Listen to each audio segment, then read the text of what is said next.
Just remember, intoxicated people, people doing drugs, people got injured, right? That siren is the same as me screaming in a person's ear, okay? And I got harassed 2 times, and when I was walking outside on New Year's Eve, okay?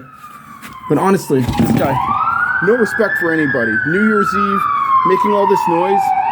Honestly, what about the people who are intoxicated that this is going to make have a stroke? How about that? Listen to the noise this man is making. Listen to this. He thinks this is funny. He thinks making this noise is a joke. He thinks making people have a stroke is funny to him. You know, that's like me screaming in your ear, okay? That is the same as me making the loudest noise you can imagine. And he's making people, look, in this corner, we used to have a whole bunch of people. Every one of them is dead.